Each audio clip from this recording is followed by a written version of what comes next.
Hello there everyone, welcome back to the channel. Now, I sort of want to start a new thing on this channel. Of course, the name is Bat Merch Reviews. We have a plethora of merchandise reviews, but not a whole lot of Batman recently. So I want to change that. We're going to be starting a new series on the channel where I'm going to be talking about every single Batman movie ever made. If this video does well. If not, I'll just leave it at this and do Batman and Robin and Batman Forever later on, because I did promise Ugly that. So Ugly, if you're watching, you can leave your comment now about Batman and Robin and Batman Forever. But yes, I want to look at every single live action solo Batman film and, you know, some of the collaborative ones later on ever made. And to start off this journey, we have to talk about the weirdest ones. The first ever Batman movie being Batman 1943, a 3.5-hour serial released from July to October of the year 1943. Now, to give some context, serials were these sort of mini-series that were known for their cliffhangers, but Batman 1943 was so popular that it blew up and it would just be seen as just one theatrical film, getting renamed a whole time, getting multiple recirculations, even 2 decades past its initial run, and would later go on to influence major aspects of Batman's mythos and lead into some of the most iconic Batman projects. Now, what I want to do is do a segment where I talk about the actual plot of the movie, some of the aspects I did and didn't like about it, and then sort of get historical on your bitch asses and tell you the importance of it and why some changes were made. If y'all end up really liking this, you know, tell me down below in the comments. I love hearing feedback from y'all, love reading comments. But now, let us get into the very first Batman movie, The Batman 1943. Delving into the plot of the first ever Batman movie, it gets pretty messy. The 3.5-hour 1943 film follows Batman, played by Lewis Wilson, and Robin, aka Dick Grayson in this iteration, by Douglas Croft.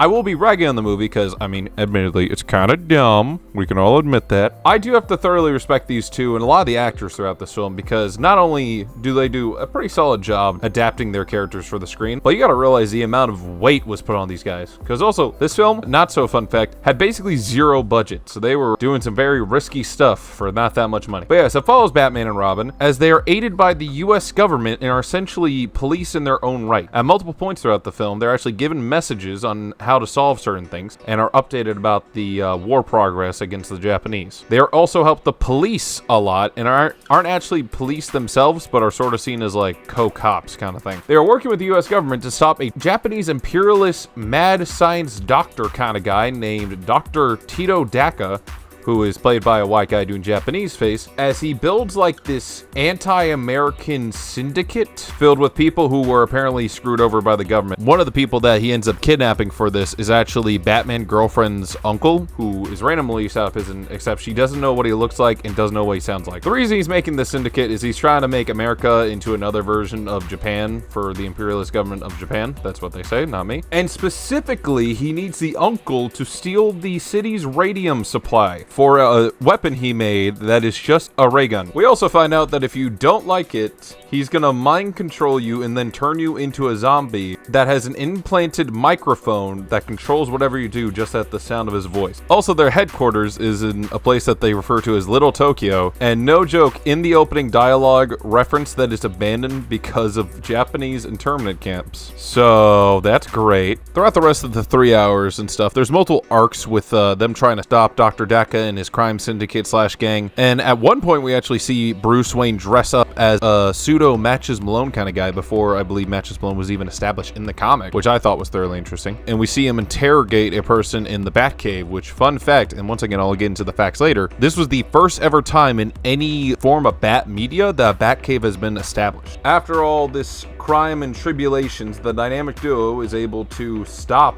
Dr. Daka's plans. And apparently, as an article is telling me right now, they actually mentioned how they helped put him to death. Under sort of those lines. I don't know, probably he was put to death by the cops or something like that, or the law enforcement system. But yes, Batman and Robin saved the day by defeating, once again, a white guy just in Japanese face. So, that's not really a great explanation of it, but the story is kind of all over the place with this thing, because once again, this was not meant to be watched all together, even though they later went on to combine all of them together. These are supposed to be sort of episodic episodes in a mini-series. Specifically, there is 15 chapters, the first one being the Electric Brain, the final one being the Doom of the Rising Sun, which, as I'm recording this, I realize what that means now. So yeah, getting to the reception before we get into why certain things were changes.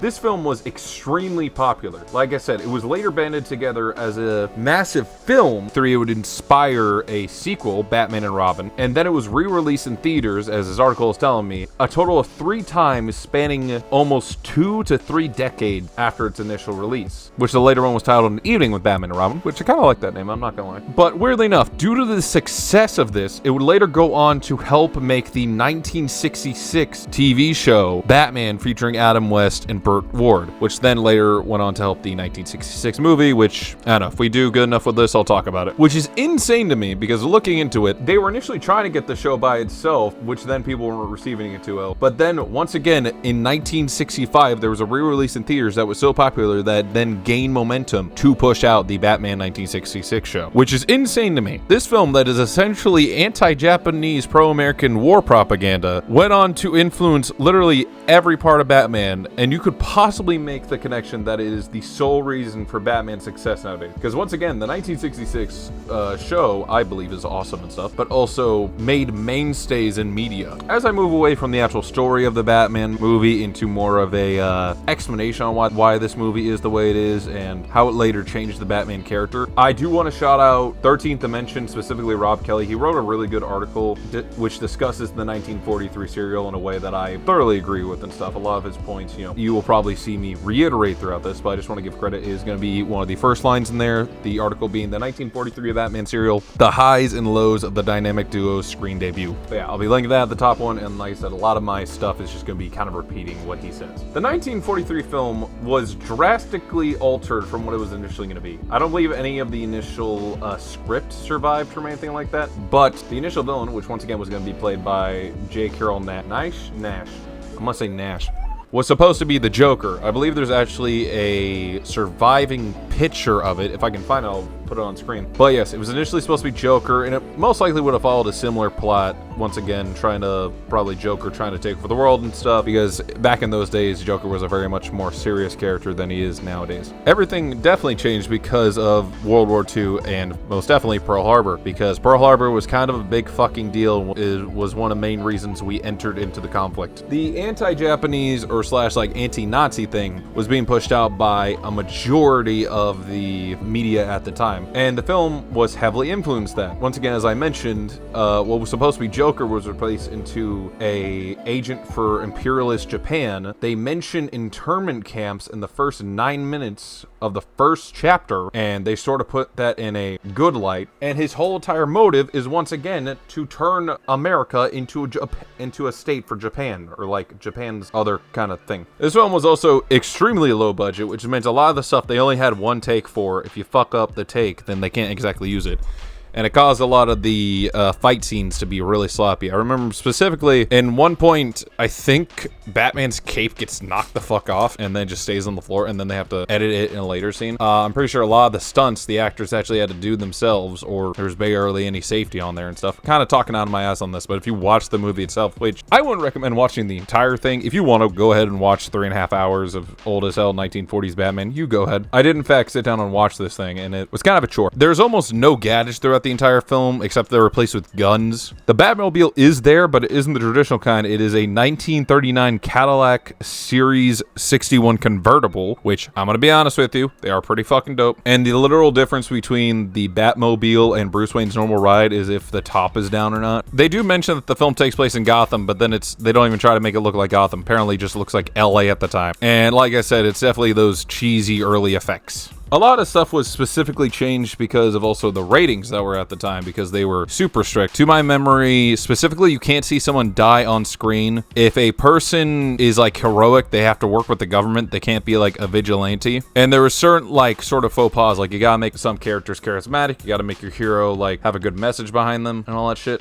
A lot of stuff was changed for the worse, but there's also a lot of stuff that was added for the better, in my personal opinion, because some of these changes went to influence the comics and what we know as Batman nowadays. The Batcave, though it's not much in the film, is established, and his connections to bats, I believe, is even more present in this than any other comic at the time. Alfred is radically changed because in the comics he was, I think, a bald fat dude, but now he's sort of changed into the Alfred we know nowadays because of the actor. Sort of a minor one, but the specific seeing of a grandfather clock being an entrance, and to my knowledge, some of the later appearances of the Batmobile was actually based off of this 1939 Cadillac. So even though the film isn't, exactly highly regarded in a way, it's definitely memorable. To sort of scrape this film under the rug and just call it, whatever propaganda is really doing a disservice, because looking at it, it went on to greatly inspire and greatly direct the way Batman is. Now, do I think the film is good? If it had its initial plot of Joker just being the one and the, gangsters doing that stuff, would it be a boring movie? Oh, most definitely. But I would definitely enjoy it more because it also makes more sense for what Batman is. I would say it's an important film. It's not a film I would recommend. The film takes forever to really do anything and stuff. It has that sort of hokey kind of 1930s, like they have to explain everything. It's more of like talk, don't really show. Cheap effects, and most of the costume looks like shit. But if you want to see the earliest incarnation of Batman, I do recommend. Obviously, the controversial part about it, it's extremely fucked up. It is. But it's also an interesting look into what Americans and people as a whole were getting fed during this wartime. World War II was still going on strong during this. When they made the sequel 4 years later,